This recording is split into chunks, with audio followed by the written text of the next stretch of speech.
Assalamualaikum warahmatullahi wabarakatuh. Selamat pagi. Kami dari kelompok 6 akan memaparkan hasil diskusi kami dengan judul Kondisi Keuangan Indonesia pada masa kepemimpinan Presiden ke-6 Susilo Bambang Yudhoyono. Susilo Bambang Yudhoyono atau SBY menjabat sebagai Presiden Republik Indonesia pada periode 2004 hingga 2014. Fokus pemerintahannya adalah pemulihan ekonomi pasca krisis 1998, menjaga stabilitas politik dan ekonomi, serta memperkuat keuangan negara melalui reformasi fiskal. Selama masa kepemimpinan SBY, pertumbuhan ekonomi Indonesia rata-rata mencapai 5,7% per tahun. Konsumsi rumah tangga tumbuh hingga 4,1%, pendapatan per kapita naik rata-rata 13,1%, dan investasi juga meningkat. Bahkan Indonesia berhasil melewati krisis global pada tahun 2008 dengan kondisi yang relatif stabil. Defisit APBN dapat dijaga relatif rendah, sekitar 1 hingga 2% dari PDB. Utang luar negeri turun cukup signifikan dari yang 57% PDB pada tahun 2004 menjadi sekitar 24% di tahun 2014. Selain itu, penerimaan negara dari pajak dan non-pajak juga mengalami peningkatan yang pesat. Nah, selanjutnya kita akan bahas mengenai kebijakan fiskal. Kebijakan fiskal itu dibagi menjadi 3. Yang pertama, ada pengurangan subsidi BBM. Lalu yang kedua, ada program bantuan langsung tunai yaitu BLT bagi masyarakat miskin. Lalu yang terakhir ada anggaran pendidikan meningkat hingga minimal 20% dari APBN.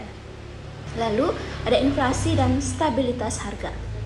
Nah, pertama ada inflasi tinggi pada 2005 dan 2008 itu akibat meningkatnya harga BBM yang sangat tinggi, sangat melonjak.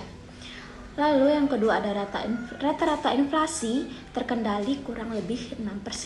Lalu yang terakhir ada subsidi BBM menjadi isu utama fiskalnya. Lalu selanjutnya ada investasi dan juga cadangan devisa. Yaitu yang pertama ada investasi asingnya yaitu FDI yang sangat meningkat.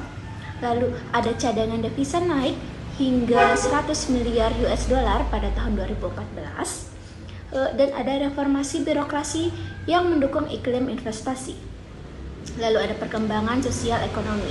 Yang pertama, ada tingkat pengangguran turun yang awalnya itu 10,2%, lalu menurun menjadi 5,7%. Lalu kemiskinan yang menurun, yang awalnya tingkat kemiskinan itu 6,7% menjadi kurang lebih 11%. Lalu ada kelas menengah yang tumbuh, yaitu mendorong pembangunan nasional. Lalu ada tantangan dan juga catatan negatifnya. Yang pertama ada inflasi yang cukup tinggi dan fluktuatif. Lalu ada kasus korupsi yang sangat merugikan negara hingga kurang lebih 103 triliun.